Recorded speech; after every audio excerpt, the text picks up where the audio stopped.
We are focused to deliver top-notch news in Savannah. News TV. Equitable reporting without fear or favor. Savannah. News TV.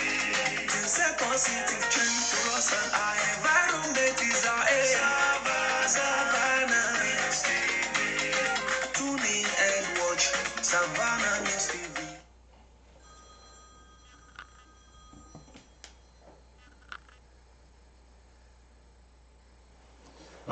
Good morning, gentlemen and ladies. You're welcome to Savannah News Television. As early advertised, we said we are going to bring on board a comrade, and I'm talking about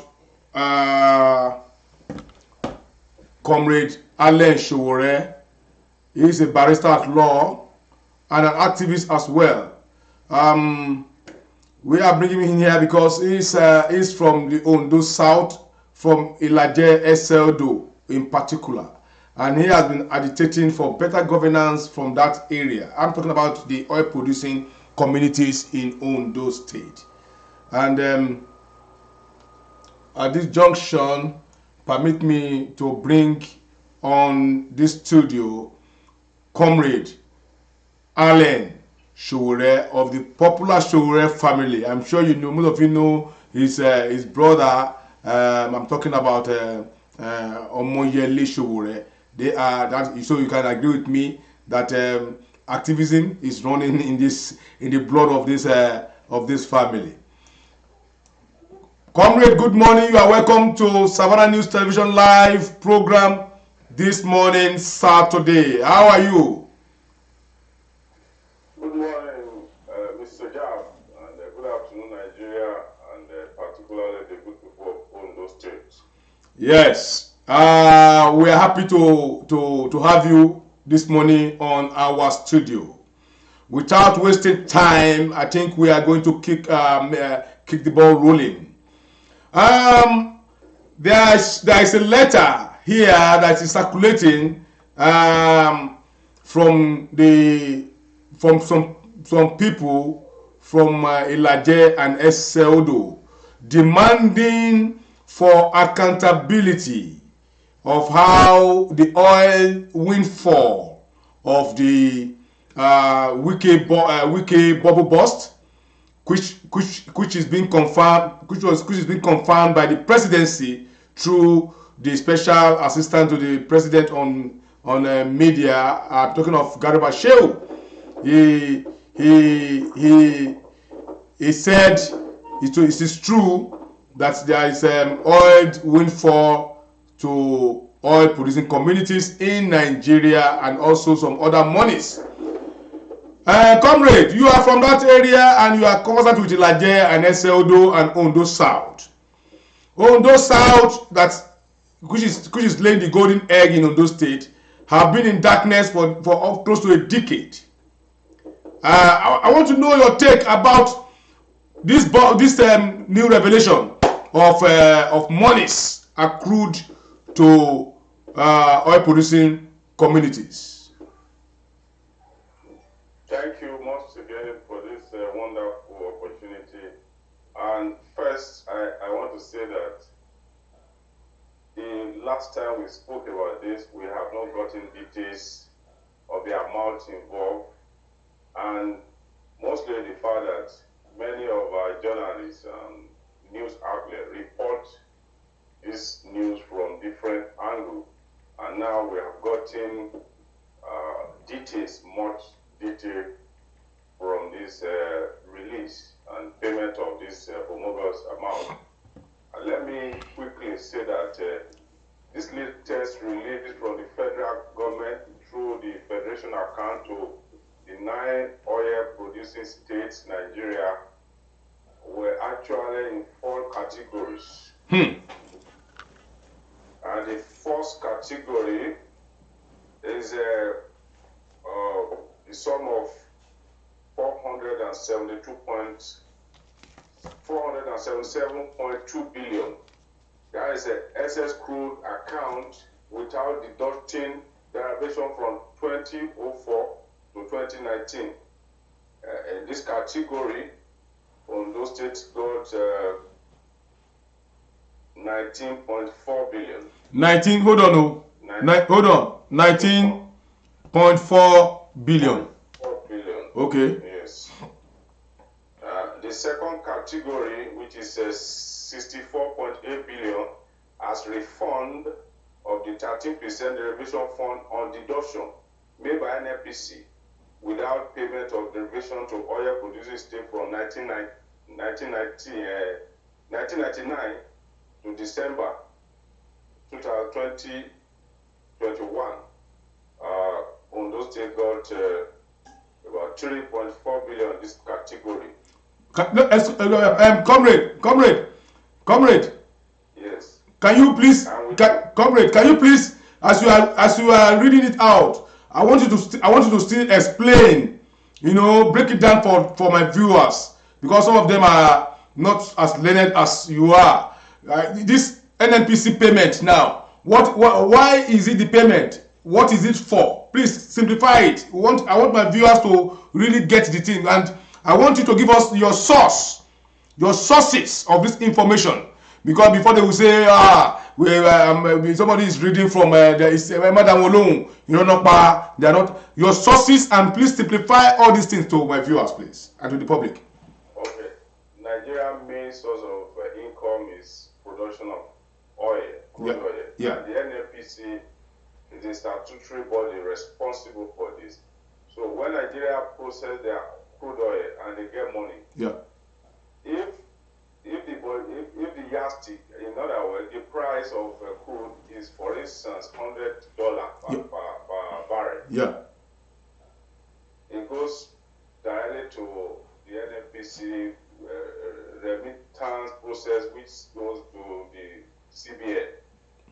If there is any amount above $100, which is excess, maybe as a result of the price in the international market, this excess is remitted to what is called excess crude account. Okay. So these are the two major accounts. So now the excess crude account, anytime the government has no enough money, they will go to this excess crude account to take. It's always in dollars. So when government goes there to take, don't forget that the 30% statutory, which is meant for the 9 oil producing states, had not been deducted, have been issued.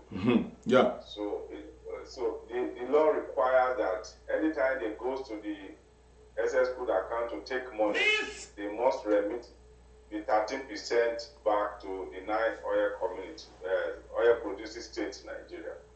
So these are the major sources of this money we are talking about. So the first category falls under the excess crude account, 30% from deduction from excess crude account.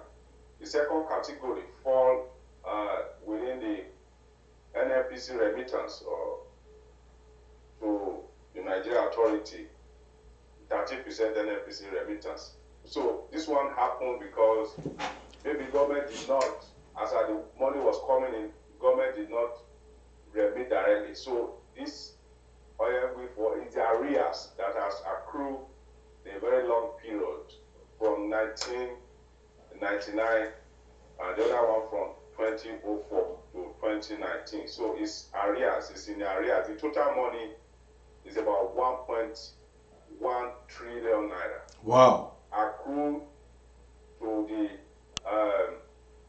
9 states. So President Buhari has approved the payment of this 477 billion and 64.3 billion to the 9 states respectively. And they have made payment. So now you ask me, what is my source? And I want to quote the statement from the Senior Special Assistant to the President on media, Alhaji Garba Shehu, he too was quoting documents from Office of the Accountant General of the Federation. Yeah. So the sources are authentic. And don't forget that it was Governor Wiki, one of the beneficiaries of this largesse, that first told Nigeria that we have to let Nigeria know about this. So he said it, and the presidency has come out to confirm this. So our sources are authentic, and as a matter of fact, you know that I will not come on air to tell lies at all, but information or news that I'm not sure. Exactly. So, and I was saying that the category, the third category, which the governor has gotten money from. No, sorry. The first category. Sorry, sir. The first category is 19.4 billion. Second category is 3 point what? Second category is 3.4. Another 3.4 billion again. Okay. Okay, go ahead. So the third category, all the United States receive 4 billion each as refund of withdrawal for subsidy and surety. As withdrawal for subsidy and surety from 2019 to 2015. This one is a flat rate. Each state of the federation of the 9 oil producing states got 4.7 billion. 4.7 billion. 4.7 billion. Each is a flat rate. Okay. Now we now have the fourth category, which is to the local government. So, you know, those days we have 18 local governments. So each of the 18 local governments in those days got 3.52 billion each as refund to local government council on withdrawal for subsidy and surety from 2019 to 2015. This particular money was gotten on the 10th of November 2022. That's last month. Just last month, yeah. 10th of November. Exactly 1 month today. That was when this money was released. So you mean the 3.52 billion is for each local government? That is yes. 3.52 billion times 18. Yes. Okay, sir. Go ahead. Now in summary, those state has collected 9.4 billion first category plus 3.7 billion second category. Okay. Plus 4.7 billion third category. So at the state level, if you add that together, you have 27.8 billion naira between 2021 and 2022. How much is total again? The total collected.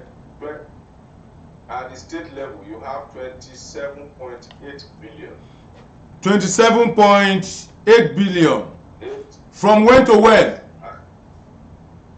Between 2021 and 2022, November 2022. And this is not part of the normal monthly allocation from the federal account? No, this is not part of the regular statutory monthly allocation.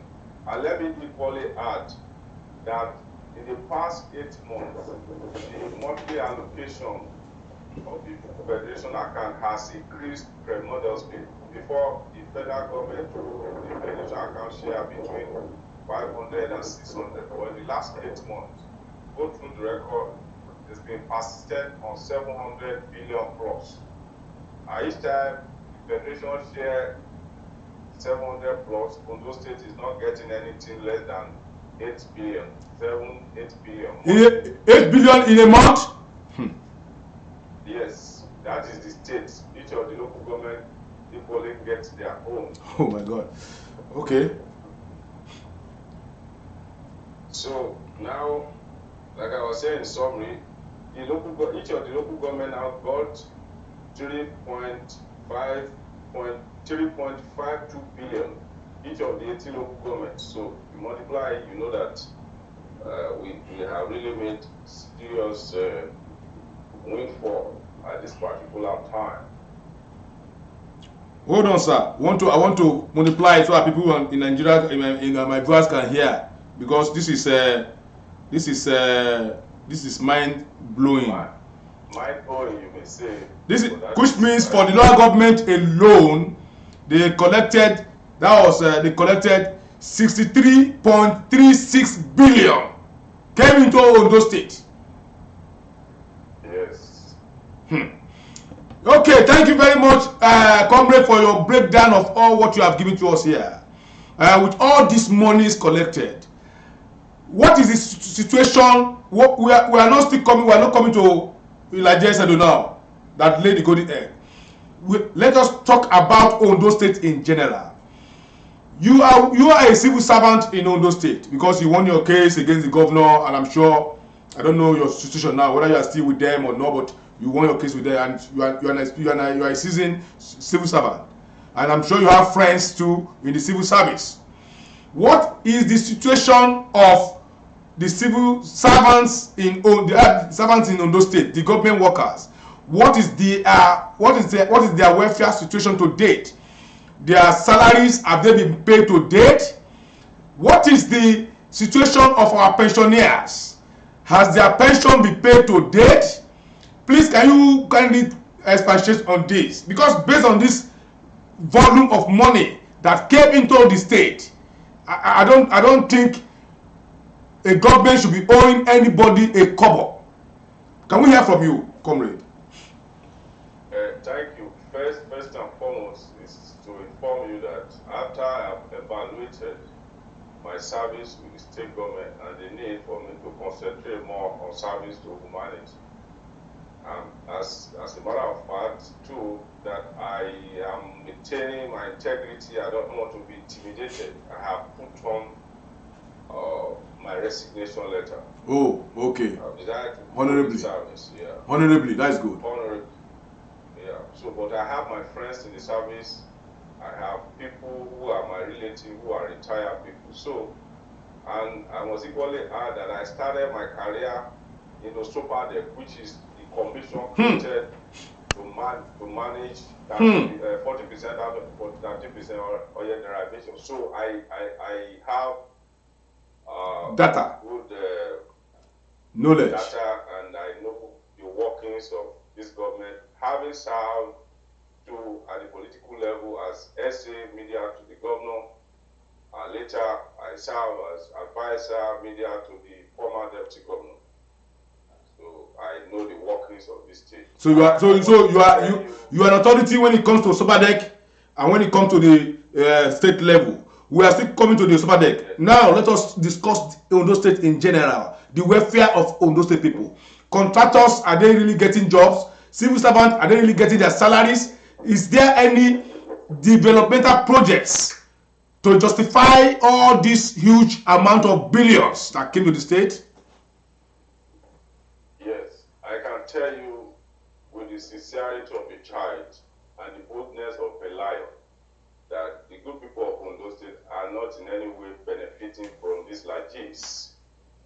When Akeredolu came on board on 24th February 2017, we inherited 6 months salary arrears from the then Olusegun-led administration. But again, we inherited some good money too, running into billions.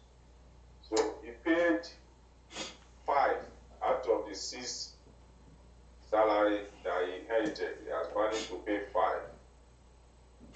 But he himself is now owing 7 months in arrears.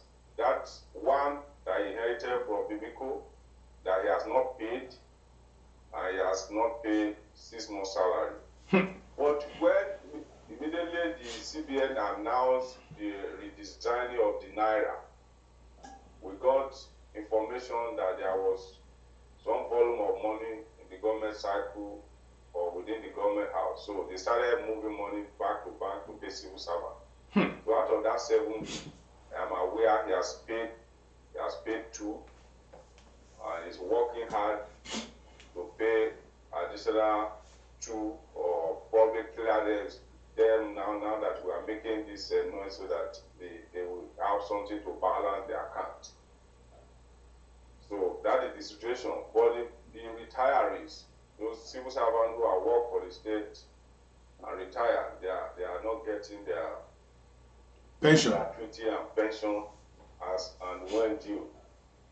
And the general welfare of the people, like the pre-shuttle bus that Mimiko government left, has been stopped, and people are saying that they cited those vehicles outside of the state. The mother and child and free health services that the last administration rendered has been stopped long ago. So the all hospital in those how about the school feeding? The school feeding program in those states? The school feeding is a federal government program. Okay. But even at that, the state has hijacked it, and I can tell you, if the federal government want to rate their school feeding program, on those states may not come near number 1 to 20. And things like electricity or the street light that Mimiko used to do, or the cleaning of streets by Ministry of Environment and dressing of flowers, are things of the past. Or those days where Mimiko administration used to dress and decorate our public spaces during the Christmas period for children to play and feel lively. All those things are gone. And most unfortunately is the astronomical increments in the tuition fee of our young, of our youth, particularly at just a university that used to pay 25,000 naira, they are now paying through their nose. And many students are dropped out. Ondo State University of Medical Sciences in Ondo is another case. No poor student, no civil servant can send his or her children there. And Olusegun Agago University in Otukpa is no different. They are not wearing new looks, yet the school fees is on the high side. So we do not know where all this money have been applied, or where except that we are seeing some new filling stations, some new parallel building erupting. But only time will tell.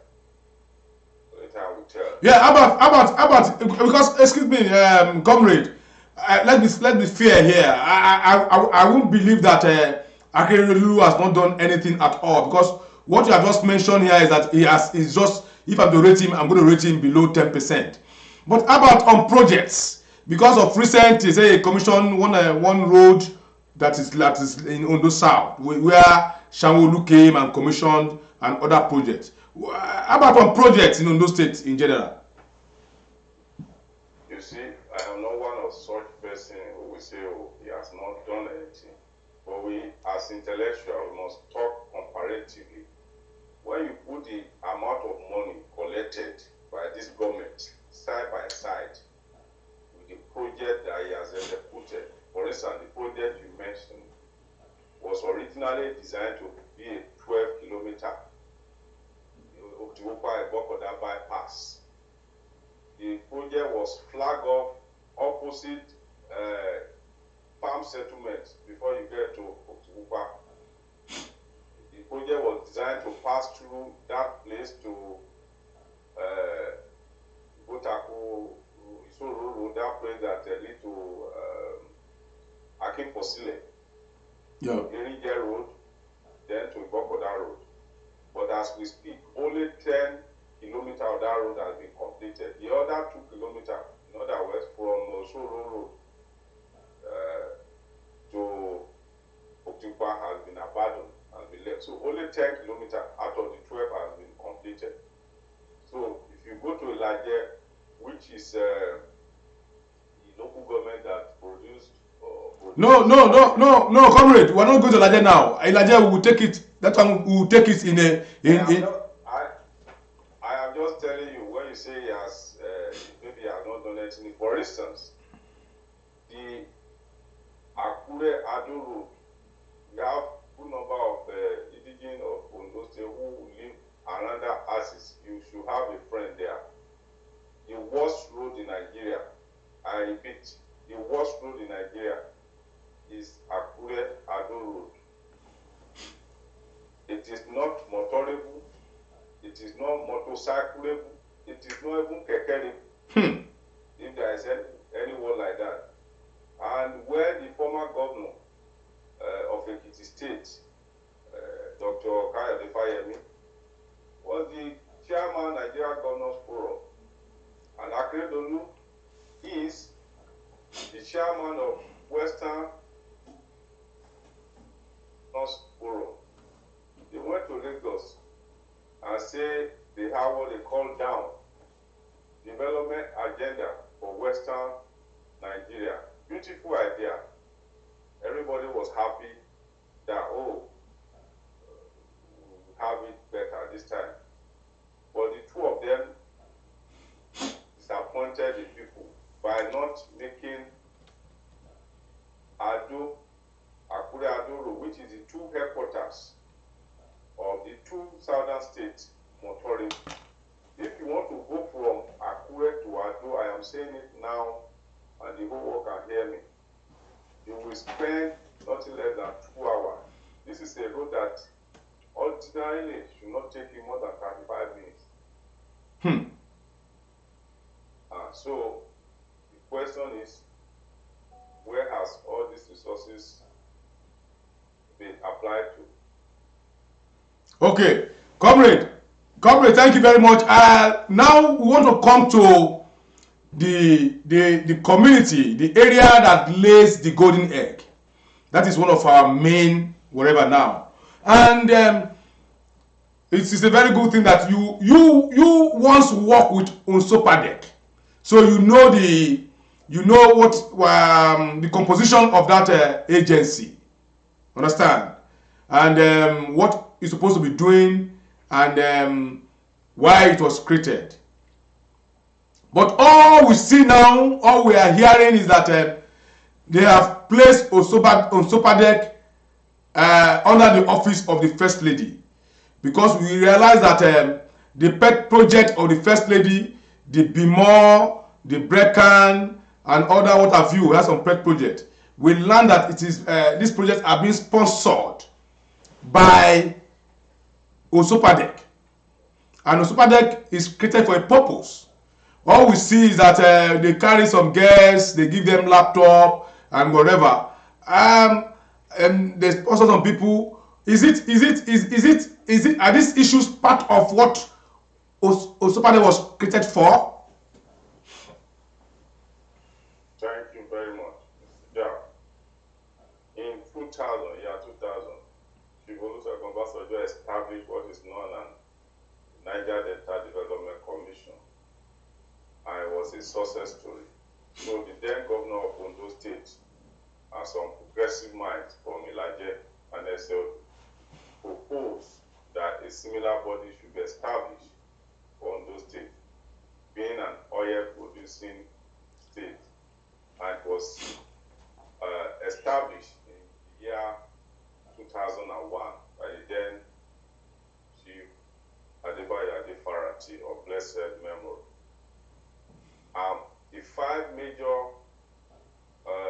assignments or mandate of the commission was to rehabilitate Ilaje and Eseldo after the Ilaje crisis.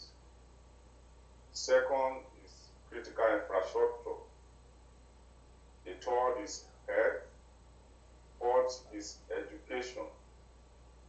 And I think other welfare assignments. So the pet project of First Lady is never in the Unsopadek law, either the 2001 or the amended 2003 law.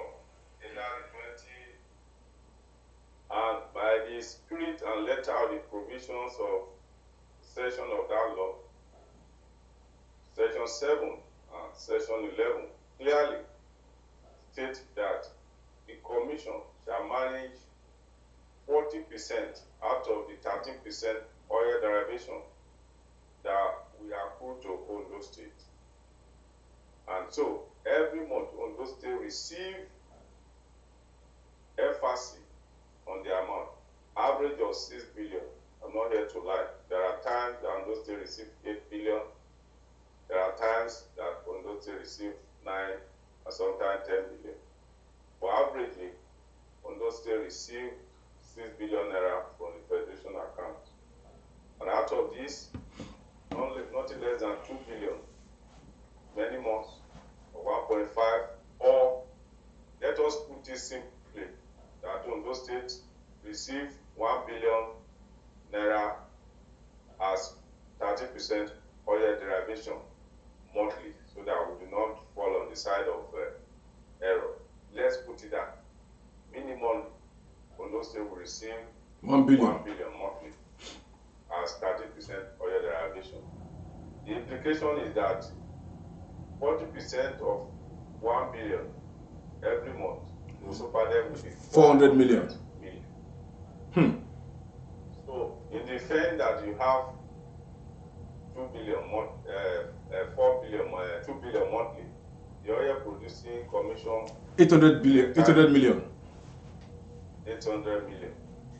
So if you multiply, let's say average of 400 million monthly, times 12,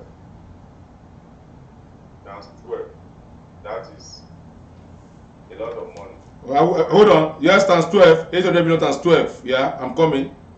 Hold on. Of course, want to give everything here. 800 million times 12. That's about 9.6 billion. So that means for Superdeck, we have access to 9.6 billion annually. This is outside of other money that will come maybe through royalty collected from oil companies. But let us put it at that. So if payment of staff salaries and other running expenses take away, let's say 1 point, the amount on top, you will still have about 8 billion for developmental projects annually. So let anybody come and tell me a project that 8 billion that accrue to Superdeck has done the last 5 years in the Nigerian network. And not to mention the recent windfall of about 27.8 billion, which is exclusively from 30% oil derivation. So you have a calculator there. You can now calculate the 40% of 27.8 billion. So it's a whole lot of money. If it were to be just 20 billion, the 40% would be 8 billion. 8 billion. This recent, if it were to be 20 billion, but we are talking about 27 here. So it's going to be in the neighborhood of about 10 billion plus. Yeah. This will fall only this year. So comrade. So all this money now, apart from the 40% from Superdeck, apart from the windfall to local government, the local government still have allocation that comes straight from the federation account separately. Yes, every local government. So this money that you are mentioning for the local government I think it's enough for them to pay their salaries and to develop their area. They don't even have to wait for the state government to start doing all this their roads, doing all these their drainages. I think with this money we are counting. So what is happening? Because the local government ought to be very, very rich, like Ilaje and Eseldo, supposed to be a super rich local government in Ondo State. They can even stand on their own to pay their salaries as at when due, and to carry on some other developmental projects. So I'm confused here, comrade. What is really happening? Let me tell you, if all the local governments in Ondo State are left alone, all the local government, I am telling you, there's no local government that cannot on their own execute life-changing projects. The only local government that one will have thought that, oh, because of the heavy overhead, which is Akure South. Fortunately, Akure South has the biggest internally generated revenue, because it's the local government in the Akure metropolis, so they have high ITR to complement whatever the shortage that will have arisen as a result of the staff overhead. So there is no local government, particularly like an SLDO, who needs or that needs any money from the state if they are left to access the money that comes directly from the federation account, let alone the super deck, which is saddled with the responsibility of developing this full local government. So what is responsible for all this, comrade? Insincerity, greed, arrogance, nepotism, and I will explain to you. A man who wants to own half of Ibadan. Those who travel to Ibadan recently came back to tell story how the Ondo State money is manifesting in the area of Ibadan they call Jericho. You can go there and see things. Ondo State money is manifesting there. That is how many buildings or how many investment does one man want? And those who are familiar with some of the areas in Lagos, VI, and Abuja, our monies is equally manifesting. We want to have a family empire. Is it? Two. Yeah. Is this nepotism that the Akredun-led administration has brought onto us in Ondo State? Both the father, the mother, and the children, they are taking directly from the state resources. So even if the father wants to take a little, the son, who is more civilized, they want to take more. If the father wants to take a little, the mother, who wants to show that he is the only wife of a Yoruba man, I want to impress his village people. And every month, you want to take one award, chieftaincy title, and all of that. They want to take more. But again, the running expenses of this flamboyant lifestyle, for instance, if you see the convoy of the wife of the governor of your state, you want to jump into the lagoon. If you see the wife of Ondo State, yes. The convoy. Yes, it's different from that of the governor. With this high rate of pump price of petrol. Of well, if you see the convoy of the sun again. The sun, you mean the sun? No, excuse me. You mean the sun too has a convoy? What are you talking about?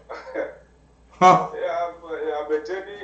We are maintaining the convoy of the son, the convoy of the wife, and the convoy of the governor himself. So the state is bleeding in three places.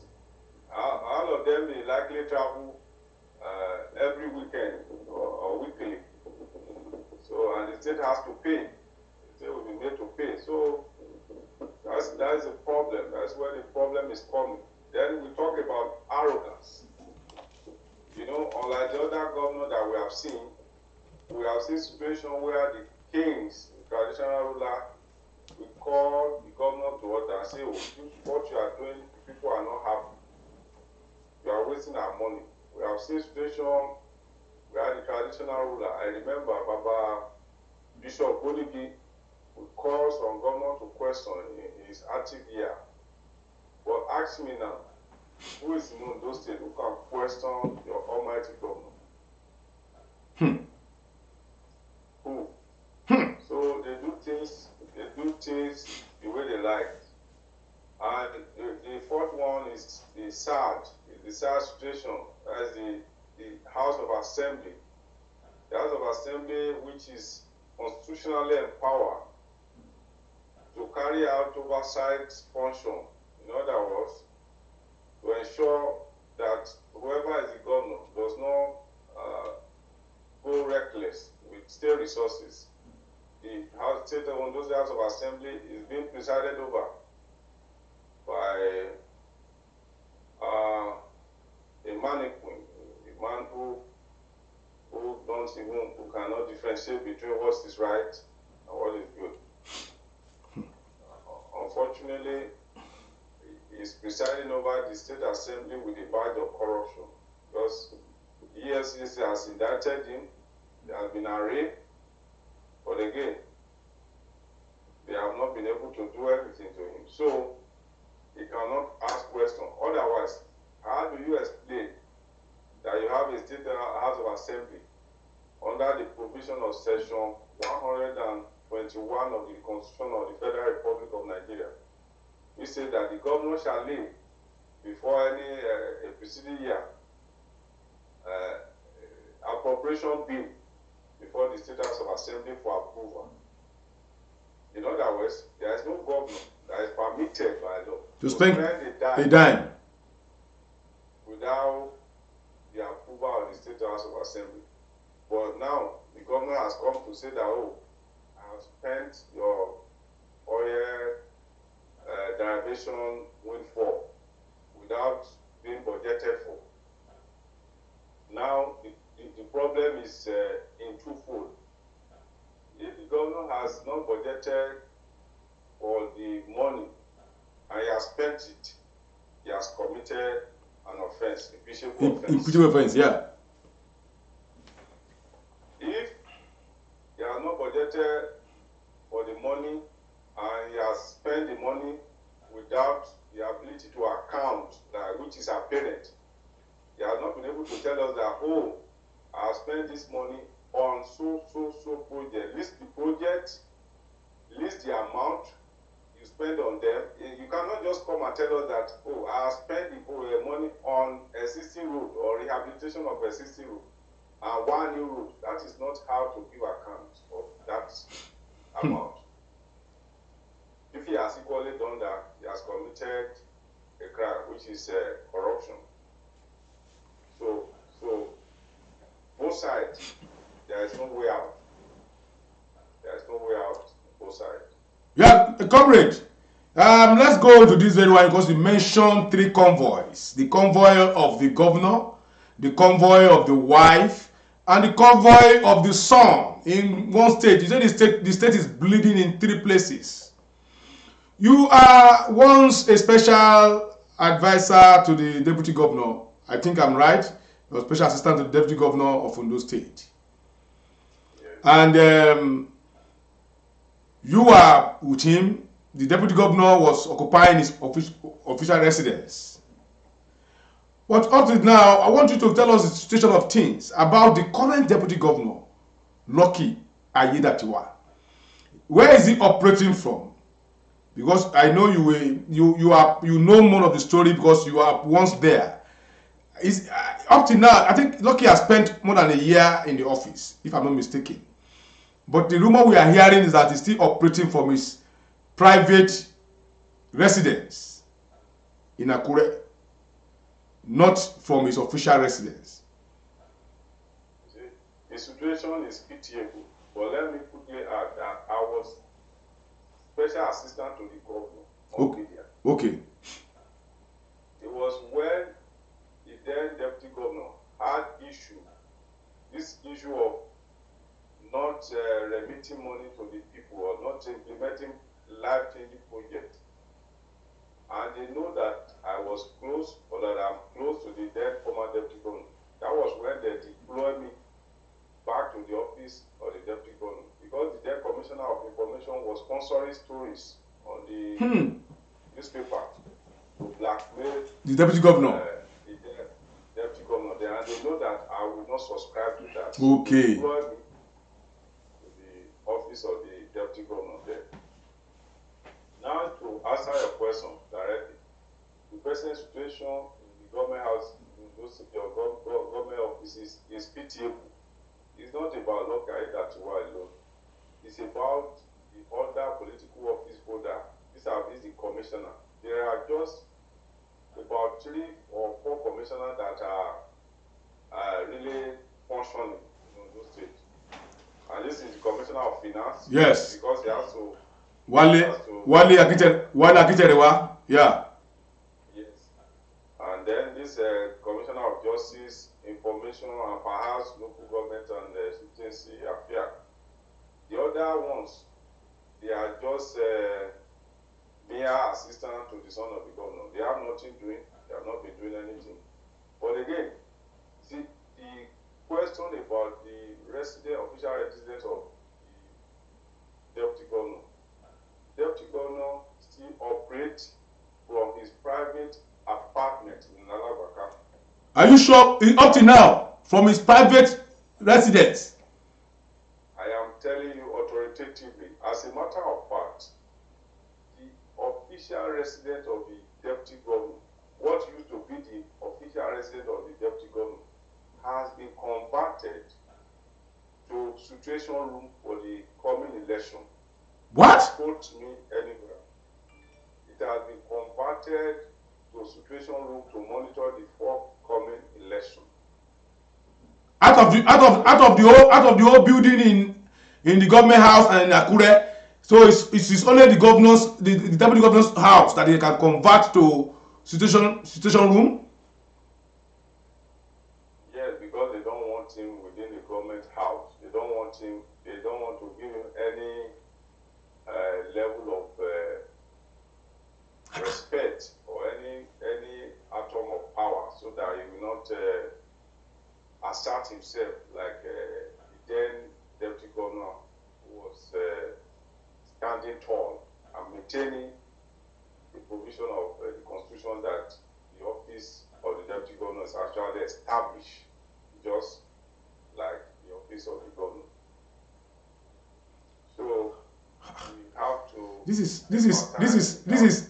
I thought it was rumor when I heard it. It is hard to believe that a deputy governor that came on board, which the governor came on board with the same vote brought them on board, can be relegated to this level of staying in his own private, to operate in own private house for more than a year as a deputy governor of the state.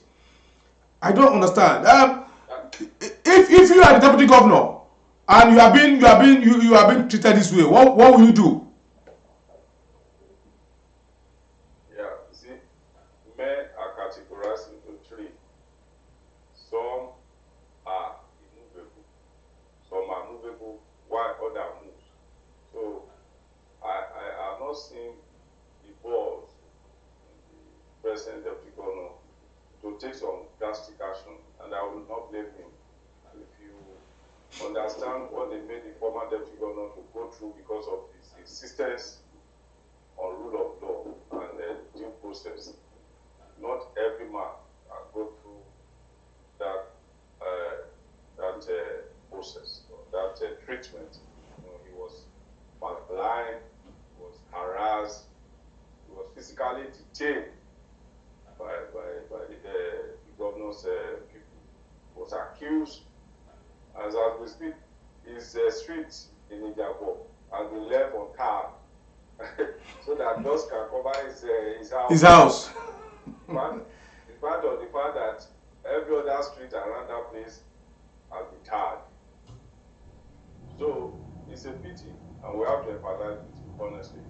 It's really trying. Now people are getting to know that, oh, this was what Agbola went through. And people are getting to understand some of those issues that are raised there, some of those uncompromisable stand. And we have to thank the 9 members of the State House of Assembly who stood like the rock of Gibraltar behind him and said no. And particularly the then Chief Justice of the State, Mrs. Akeredolu, stood fervently for him. Yes, let me come. We're still on a super deck. We learned that the pet project of the First Lady is being sponsored by Superdeck. They are carrying some guests, sponsor them. How many? What is the impact of that project in Ilaje and SLDO? I mean, because now we know that Superdeck has not been able to even execute any project. The only project executed is the First Lady's pet project. Of what impact is this project to the people of your area? And some guys, I know some guys have gone to Dubai. Some of them have taken to Dubai, taken to some other countries. Or is that have there benefit? Is it as any of your people in your area, Ilaje, also benefited from this gesture? You see, like I said, if you juxtapose the statutory role that Superdeck is supposed to play, the life of the people, and the present role they are playing, and you compare this or put it side by side with the resources available, you will know that there is no any benefit. Superdeck used to hire teachers to teach in the two local government. Superdeck used to sponsor health program like annual health surgery for people who has hernia, who has eyes problem, and etc. etc. Superdeck used to construct bridges. Superdeck used to construct roads. Superdeck used to give scholarship to students regularly. But now they have been limited to this very myopic goal of sponsoring 200 students to the more program, or what they call a boot camp. But meanwhile, let me explain how the office of the First Lady has taken over the job of about 5 ministries in Ondo State through this only pet project. That boot camp actually an educational program that should have been handled or be better handled by Ministry of Education under the commissioner of your brother, Femi Agadu. But the office of First Lady has taken over that, so they get money from government and just do pet project for 200. How can that be effective? A state that has population of about 5 million. 2, the cancer awareness ordinarily should fall under health ministry or Ministry of Health. The creation of awareness for women to be proactive in testing their breasts to detect early root of cancer. This one falls under Ministry of Health. But again, First Lady through the Fair Project called BRECA has taken over some of this project. And you have IMO, which is another program that should naturally fall under that ministry. And you have Dennis Gay. It's a sport program which the health ministry should have been handled. Now, before you now have the almighty Owosu. All the program that the Owosu is doing will fall under the purview of the Ministry of Women Affairs and the Women Affairs and the Humanitarian Service or whatever. but all their programs have been hijacked by Owosu. That's why you see I learned that Governor Wike donated 200 million to Owosu recently. Really? I wish I would see some of those members ask them how much is their own is their own share that heavy donation. Yeah, comrade. Somebody just mentioned somebody is that is following us on this program. Damien Adebowale. He said, "I don't entirely agree with all Comrade Sowore said. Though like the governor's sons having a convoy, that is not true. He said Babajide does not ride on a convoy." That was what this is coming from Daniel Adebowale. He said yes. He said, "Have you seen the governor's son on a convoy, comrade?" They should tell us how many vehicles follow Babajide, how many police, or maybe he does not know what a convoy means. For instance, the deputy governor has 4 vehicles in his convoy, 2 Hilux and 2 utility jeep. One is Lexus and the other one for Prado. That is a convoy. But the son of the governor has about 3 Hiluxes and 3 jeep. Follow him at the same time. Yes. What's he doing? Who are occupying 3 Hiluxes? Does he have a special advisor or special assistant or media aid? I don't understand. As the DG of the project. In those 3 Hiluxes, we have police, men of the Nigerian police. We have men from the DSS. We have Amateku. Following his governor's son, DSS and police. You see, when they deploy police and the DSS and all of that, what they will say is that office of the governor. So they will not separate it. And the government lodge, you have a full police station there. So what is the difference between when the son of the governor is going to the airport? In any way, they are not going to travel by land to Abuja, and all these vehicles follow him. Are you going to start checking inside to know when it is we who go to the airport sometimes that see them? When they go to drop the wife of the governor or the son, you know how. So because you will have thought ordinarily that it's the governor. For me, I know the convoy of the governor. The convoy of the governor is full. So for ordinary people too may not even be able to differentiate between this convoy. They will just say, that is the governor. But we know where the governor is going and we know when his wife is going. So the person who is saying that should come and tell us if Babajide move around in one vehicle or Okada. Come and tell us. Okay. I've said my own part, which is true. Yeah, because what happened here, this program is a feedback program. A lot of people are watching us all over the world, and we still come back to come and check what they are saying, what they hear from you or from the viewer audience. I can tell you specifically the number of vehicles that follow the governor. I've told you that of the deputy governor. I can tell you the number of vehicles that follow the governor, the wife. I've seen them severally. I've worked with him before. So I am talking from the angle of an informed person, and I'm saying it not because I have difference with them, but this is factual. This is what is on ground.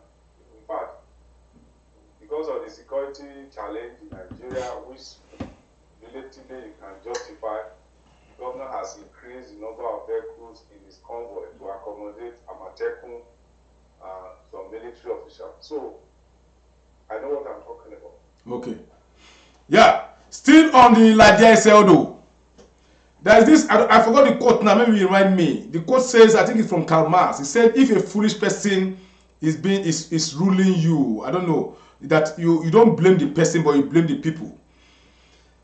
What is the stake? What is the stand of the youths? We know that the old ones, the old people in Ilaje and whatever, they are old people now.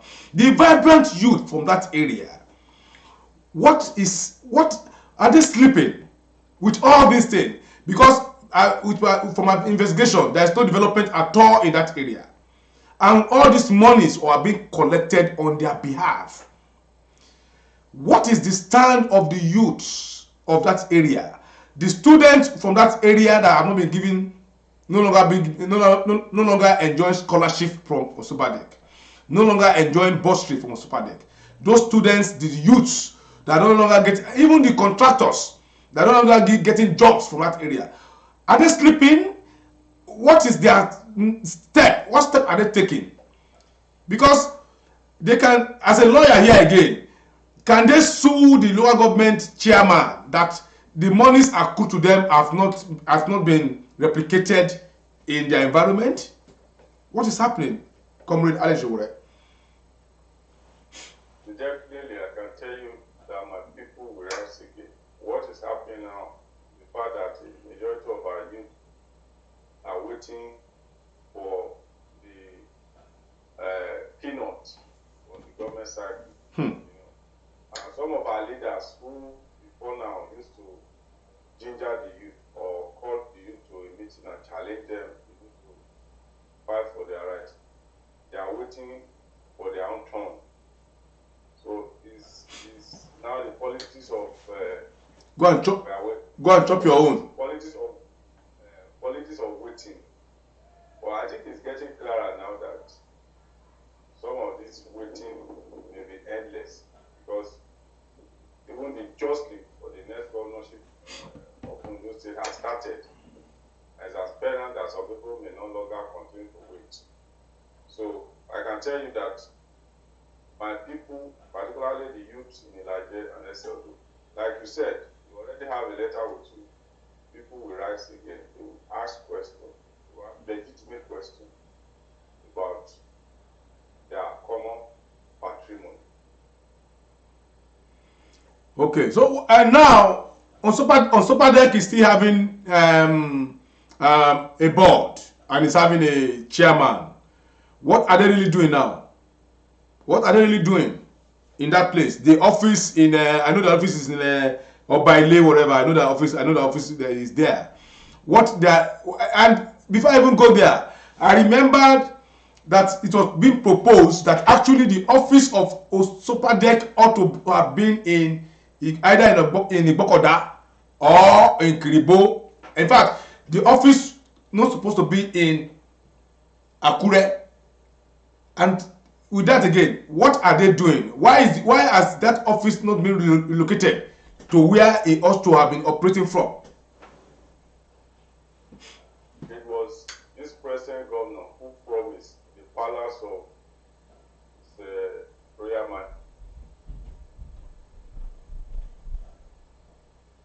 majesty in 2015. Yeah. Specifically, yeah. When he became governor, he will locate the office of Osupadek to Bokoda. But even before now, Osupadek used to have area office Annex at Bokoda, Annex, which was functional around the FCMB bank in Bokoda. But that has been neglected and is now moribund. Even the headquarters here in Akure is not functioning. So, like you ask me, what do people do? What do they do now? They go to office, they collect salary. If it comes, they service their friends and family. Collecting press, if it comes, they service their friends and family. If anybody makes noise, arrangement to reach him and settle out of court. So it's a sad story, sad development. Yeah. Everybody's feeding fast on that commission. Okay. Yeah, Barrister. Of recent, we realized that the numbers of lawyers in Ondo State, I can tell you now authoritatively, Ilaje has the highest numbers of lawyers of recent, and I will use this medium to thank Honorable Kolade Akinjo Vakama, the member of House of Representatives representing Ilaje Seldo, for a good job, for a job well done. People don't know this young man facilitates most of these admissions for the people of Ilaje and Eseldo, and today most of them are now being called to the bar. They are lawyers. Okay, where I'm going to now is this: Ilaje has the highest number of lawyers now in Ondo State. That is just the truth. That is just the truth. Based on the statistics of the new graduates, and very vocal one for that matter. We have the Banjo Comos, we have the Obeseres, we have a lot like that from that area who are vocal and they are now there. The issue of House Committee on Niger Delta elopes Ilaje. It went to Akoko. Honorable Bumiojo got it. I'm talking of the chairman House Committee. Honorable Bumiojo got it from Akoko. That was shouting here and there. Everybody was bringing out constitution, whatever, and that stuff. That came down. Ilaje now goes to Akoko to go and meet Bumiojo for stipends and for whatever, for welfare and whatever. That is the egg, the end at laying the golden egg has now become a beggar, so to speak. Even I learned some of the traditional rulers, wherever they go to this Bumiojo, who is the chairman of NDDC. That has not even died down. Again, another appointment came. Executive Director Projects. NDDC. It went again to one, is it that I don't know, from a war. Charles Ogumola, from a war. And also again, kudos to Ilaje has a lot of people, I told you, lawyers, vibrant lawyers. But just yesterday I saw the petition from Honorable Barrister Benson and Nico May, where he petitioned to the National Assembly that the guy he mentioned now that was nominated should not be cleared for that position, and he stated ab initio that one adjacent son too was nominated before and he was rejected. What are the other people doing? Thank you to Benson Enikome that came up to defend this charade. What are they doing in that area? The learned ones. What are the steps taken? Because it seems they just you people are the one laying the golden egg, but you are being relegated to beggars. Even your youth, as you said, what are you people doing? The quantum of lawyers we have, what are you people doing? Thank you once again. Like I told you, as a lawyer, I must always be factual in my analysis and position, or sometimes opinion. The position of the chairman of House Committee on LDDC is not statutory, it's convention that any lawmaker from the 9 oil producing states can occupy that position. But we believe that any time Ondo State has that opportunity, that should be the lawmaker for the mandate area, which is Ilaje and SLD. But there's nowhere that's written that it must be somebody from Ondo State, or lawmaker from Ondo State, or lawmaker from Ilaje and SLD. Okay. But either Be that as it may, the present occupant of that position, as Olufemi, having gotten the opportunity from Ondo State to demonstrate some level of discretion by ensuring that projects meant for Ondo State directed towards Niger and SLO, because that is the essence of Niger Delta Development Commission, which he is the chairman of House Committee on. But to our surprise and greatest dismay, Olufemi does not even visit Niger or SLO or direct any project for that matter towards that area. All he's busy doing is trying to develop Akoko. It's good to develop Akoko or any other part of Ondo State, but one must be truthful to cause. Presiding over that important committee in the House puts a responsibility on his shoulder to ensure that there is equity, fairness, and justice.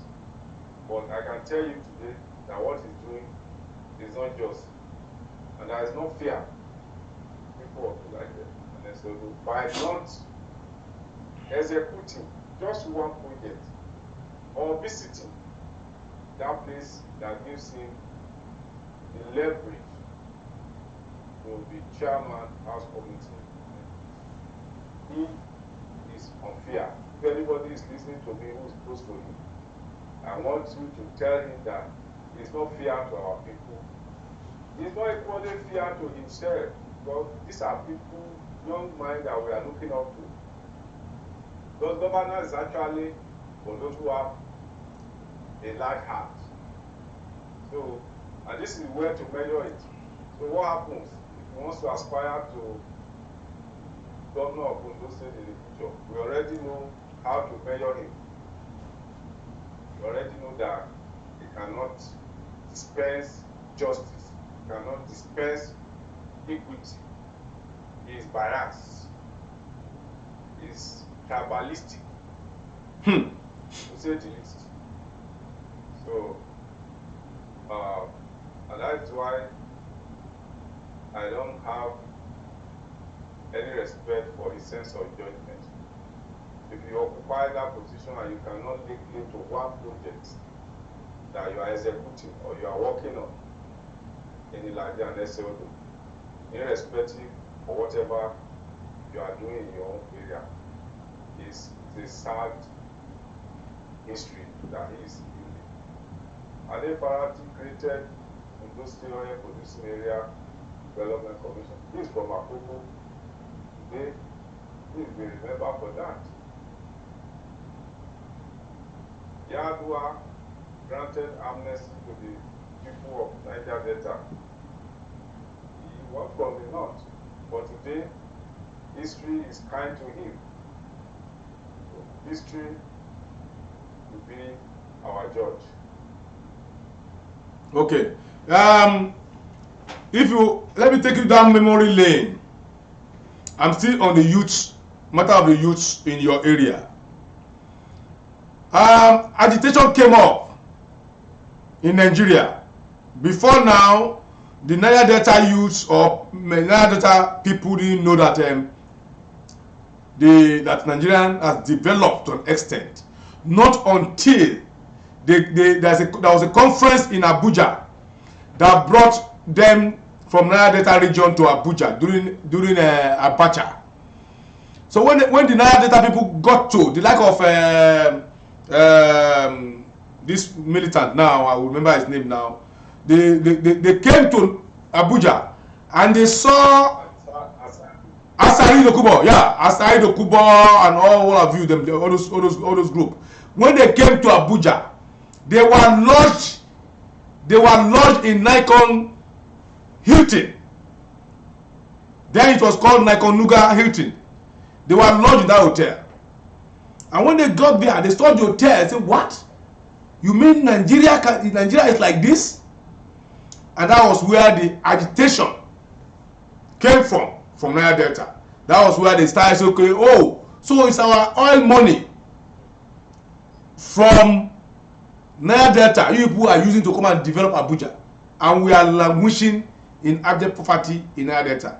That was what gave birth to the struggle militants in Niger Delta. And what they did was to go and cripple the oil that is giving Nigeria that money. Before this issue of NDDC came on board from Yaradua and whatever and all those stuff. What am I talking about now? What I'm saying is that youth from Ilaje and Eseldo, they come to Akoko, they come to Akure, they hear stories, they are even watching us now. Because I've been to Ilaje, I've been to Eseldo, I can see the level of abject poverty in that area. I can see the level of negligence, of the level of how they have been neglected in that area. Again, another question to you: what do you think has really, drafted the youth of that area from not talking? Because by now, I was expecting protests to local government in the various two local governments. I was expecting protests to the local government chairman from the youths that, oh, so you are collecting this type of money on our behalf. Because one story the Nikale, my baba fa guru, I bra fa afa keke. If they draw the local government chairman, where is our money?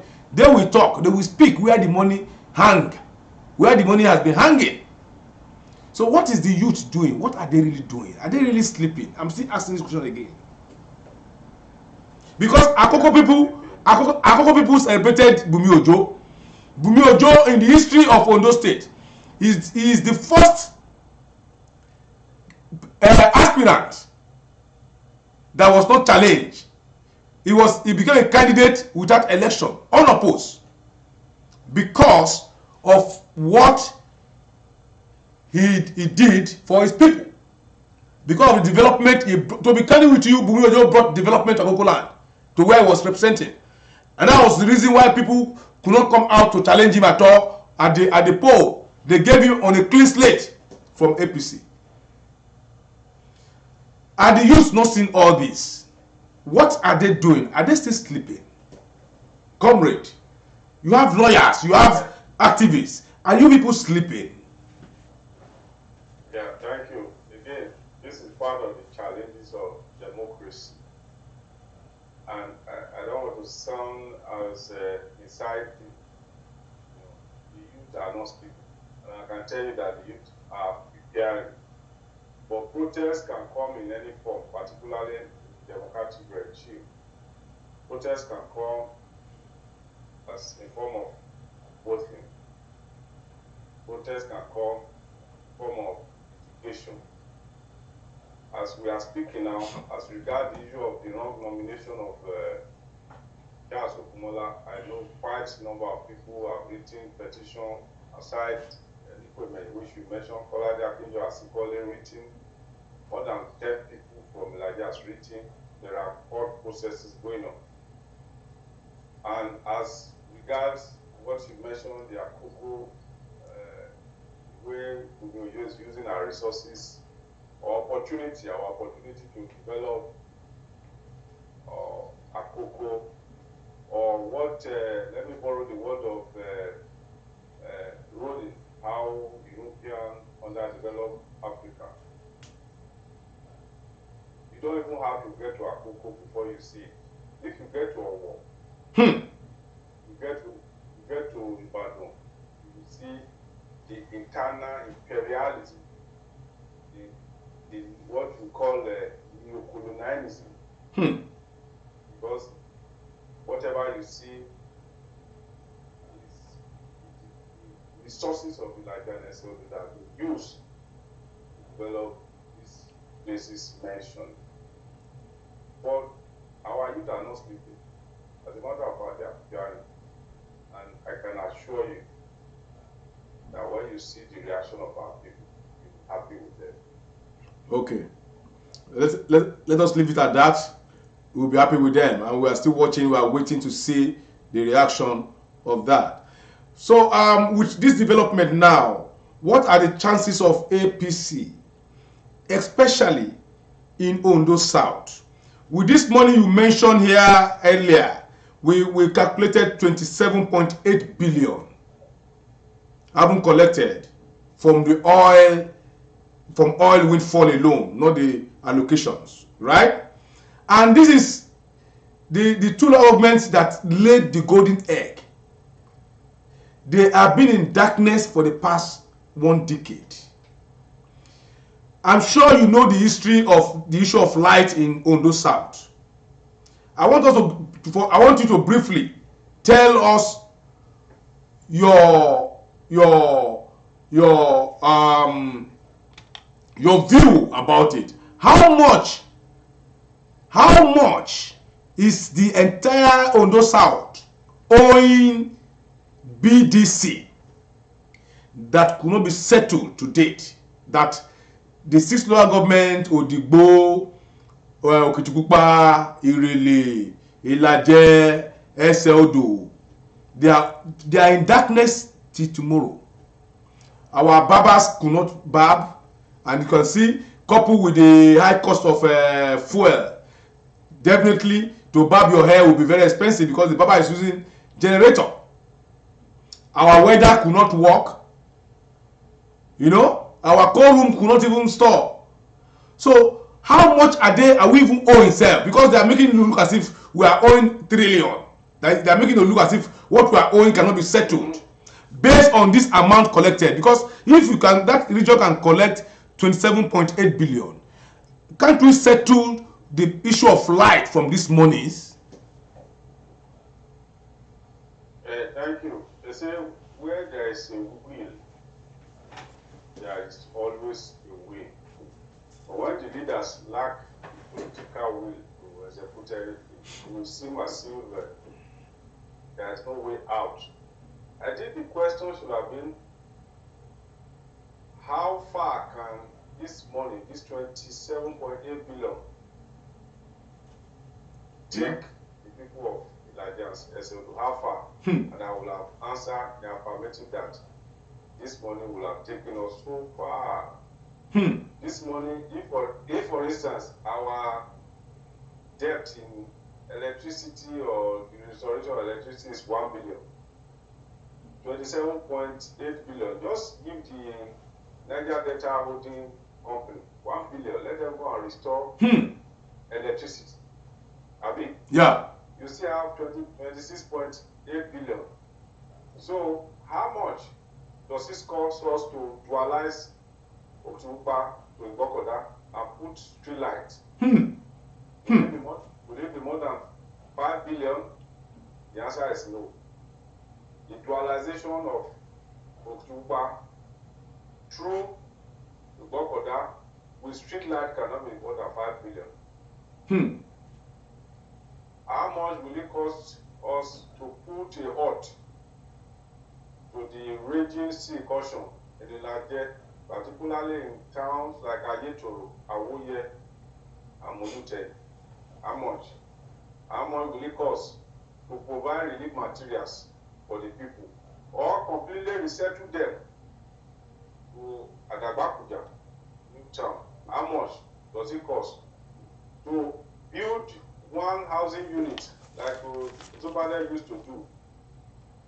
As we speak now with this inflation rate in Nigeria, 20-30 million naira, we build one house or a house. So if you are building 100 housing units for the people of Ilaje, and you are building 100 for SLO, or let's say you are building 150 for Ilaje, you are building 50 for SLO, how much does it cost? At 30 million naira per housing unit, how much? So with 3 billion, you will build more than 100 housing units, standard. And you allocate it to the people. So if you build 100 housing units, the people will be jubilating. restore electricity to those South. Let people say that it's costing 5 billion. It's worth it. It's worth it. Say at most, we are determined we want to do this. We are restoring electricity to those South, and the cost is 5 billion. And you take it to the House of Assembly to debate it, and they will approve it willingly, so that the people can laugh again, so that the people can get back to their work, so that the people can live their normal life.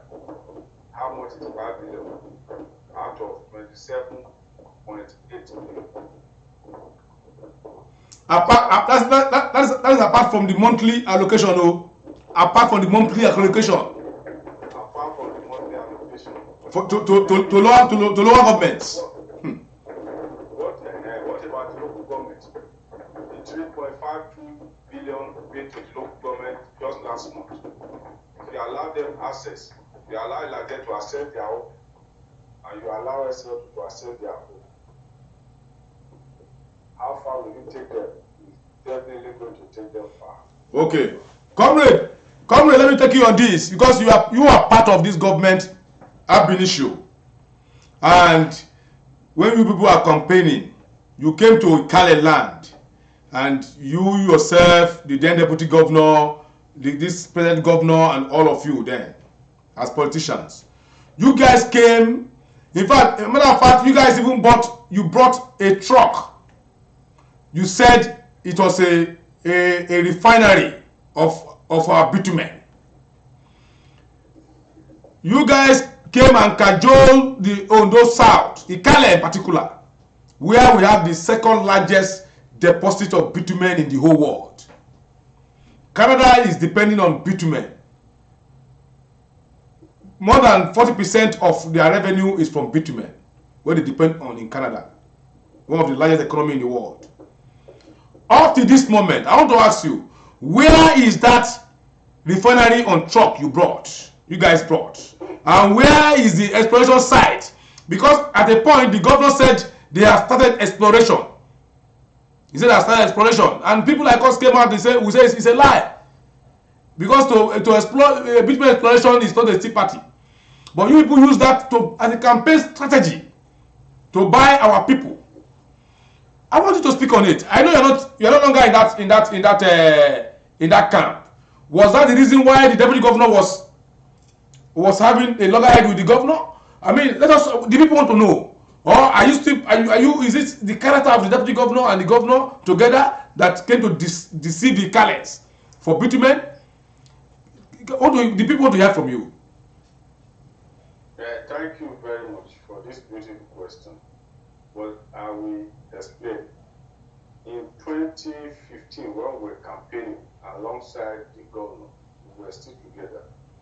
And I remember vividly what the governor said about our natural resources deposit, particularly oil. He said, Ondo South is the belly of the wealth of Ondo State. And he said, I will unearth it. In other words, we open it up for exploitation through the provision of critical infrastructure and enabling environment for foreign investors. So, when we were together, part of the agreement or the promise was that we're going to construct the flyover interchange and dualize that road to Lower Junction. Not this present bridge that was constructed.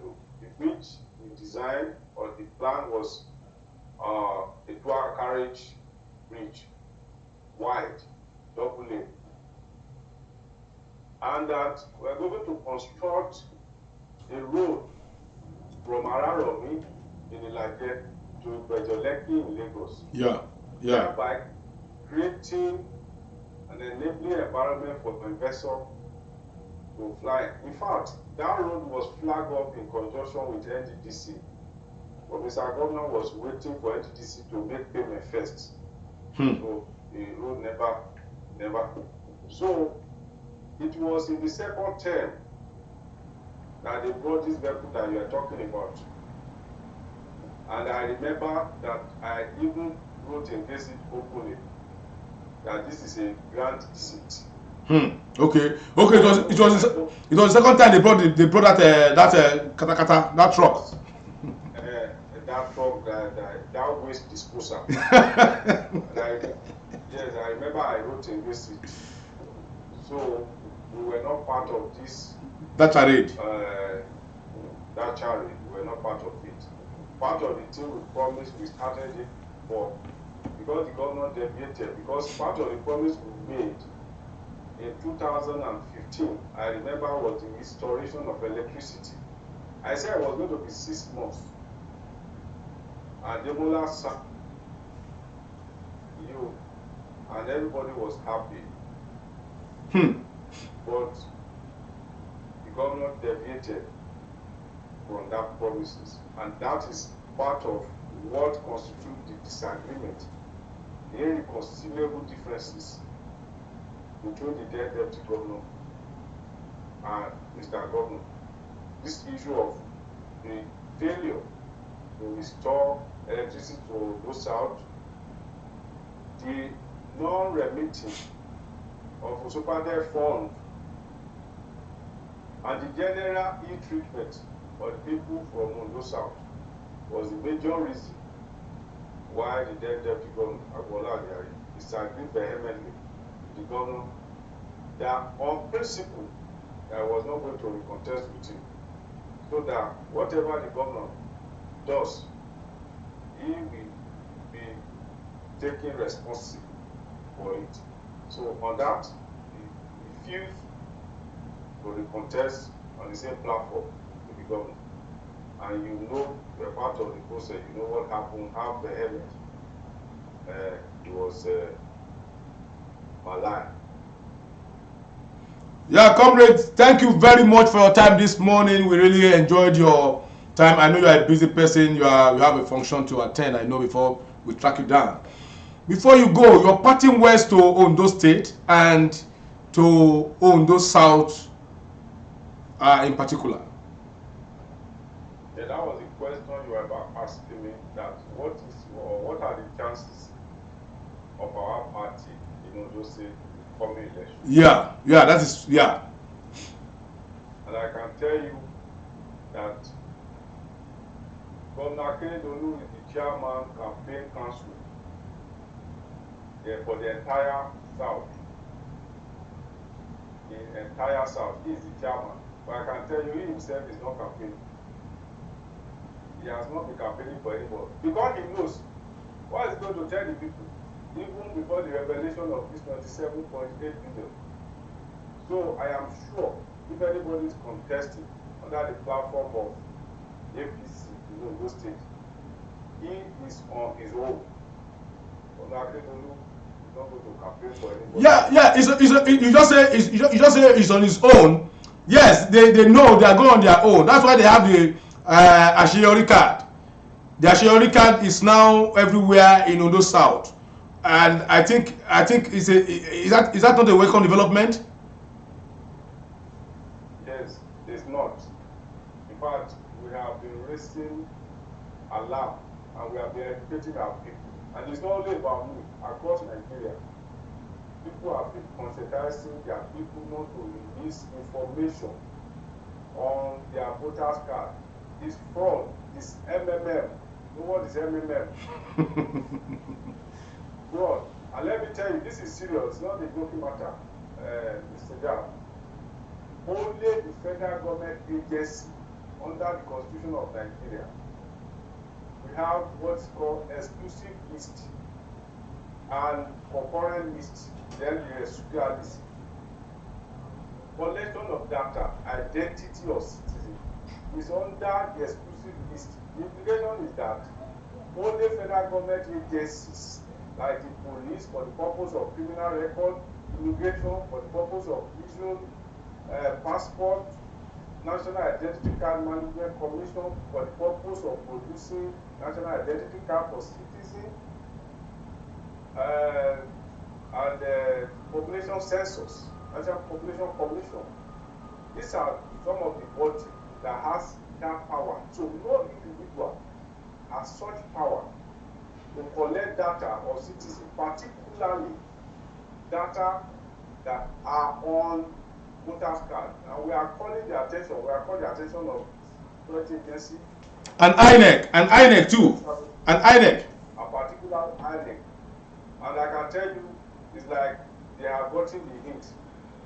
If they are doing it at all now, they are doing it secretly. But the most important thing is to tell our people this is not allowed. This is a fraud in disguise. This is MMM in disguise. So don't complain if you surrender your identity to an individual. And on the day of election, you cannot find your name on voters list. You will be too sad.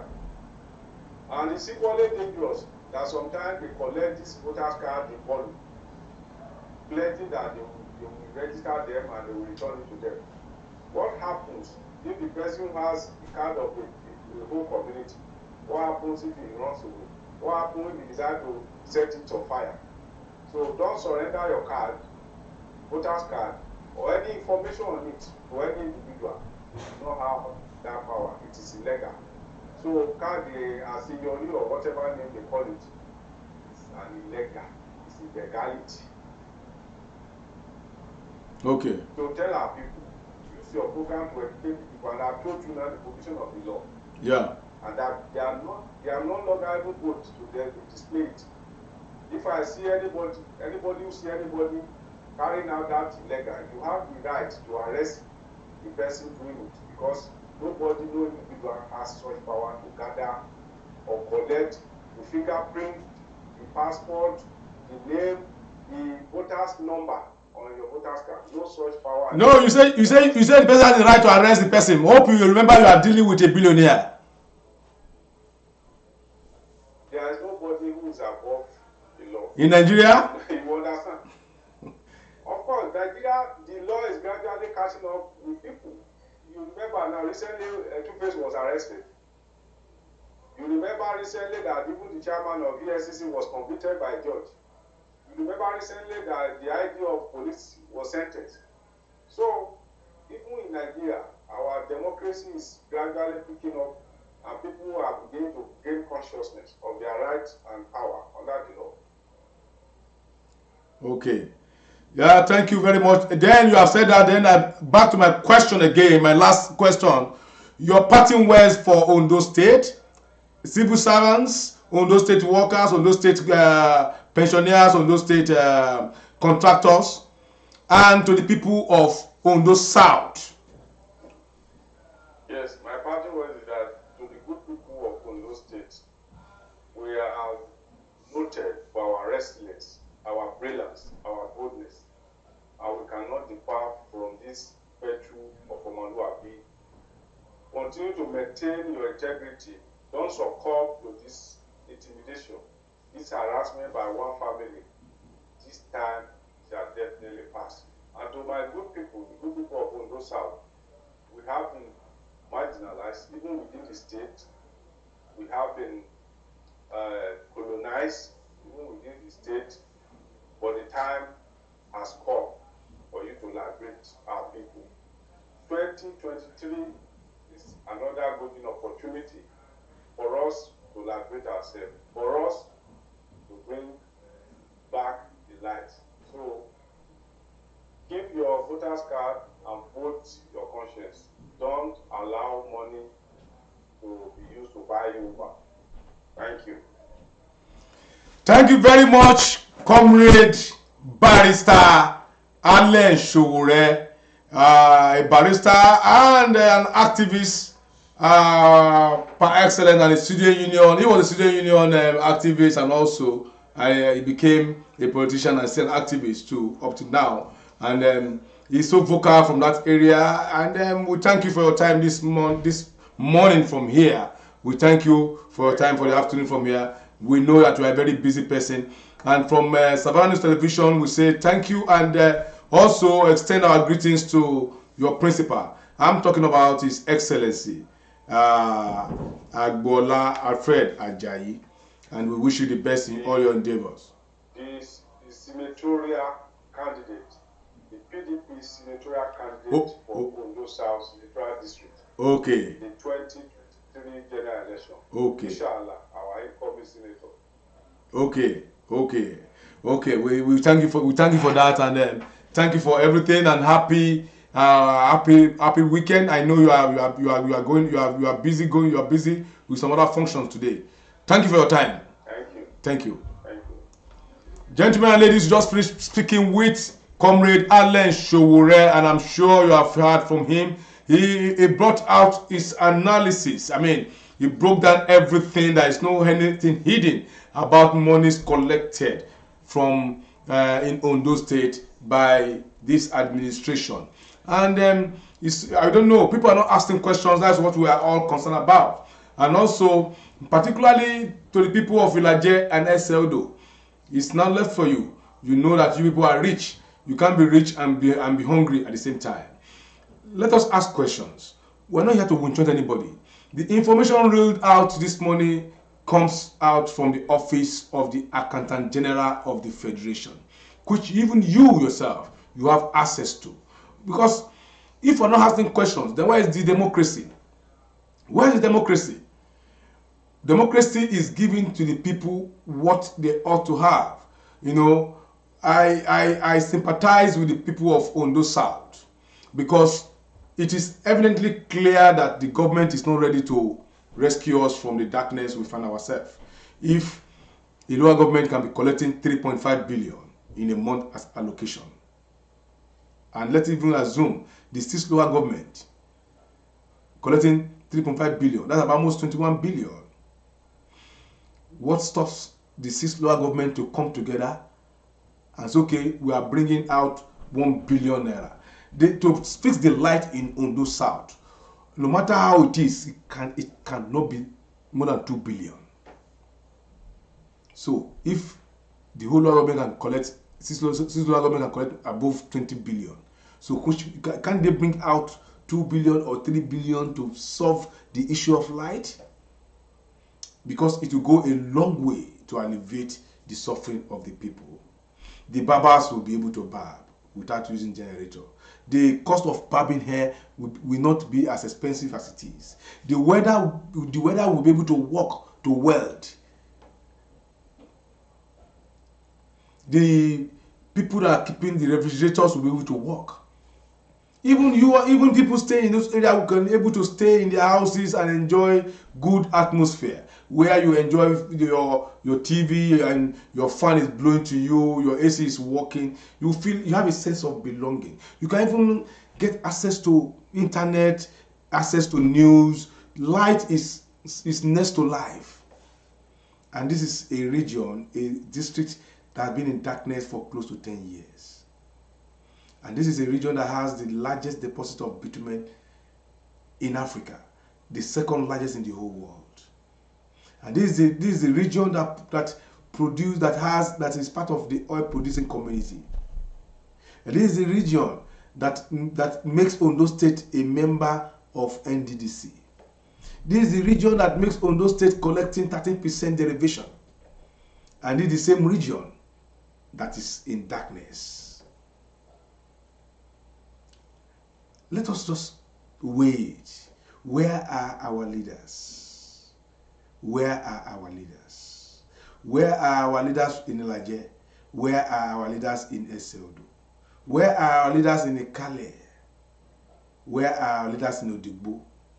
Why are they treating the people like this? That's why I said we have selfish. Some of our leaders are selfish. When they go to Akure and collect their own money, or they go to Abuja and collect their own money, they will say, look, I've gotten my own share, rather than the share of the people.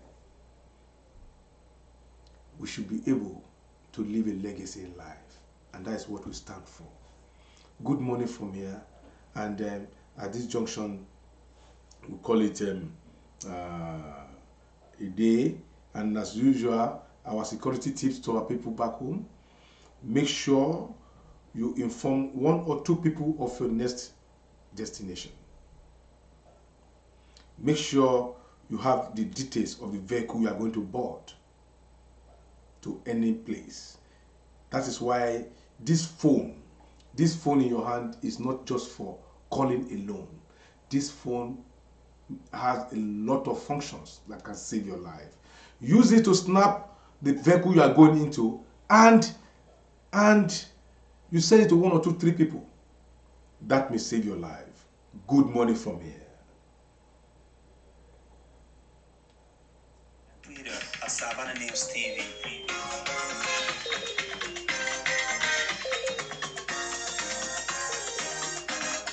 Tune in and watch Savannah News TV. We are live. Savannah News TV. We create awareness about our place in Africa. Savannah News TV. We are distinct, we are focused, we deliver top-notch news in Savannah News TV. Equitable reporting without fear or favor. Savannah News TV. To set positive change to us and our environment is our aim. Savannah News TV. Tune in and watch Savannah News TV. We are live.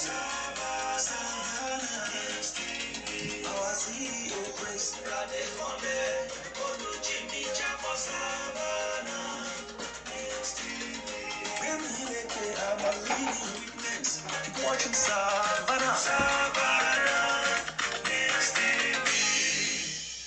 Like and subscribe to our page on Facebook, YouTube, and Twitter at Savannah News TV.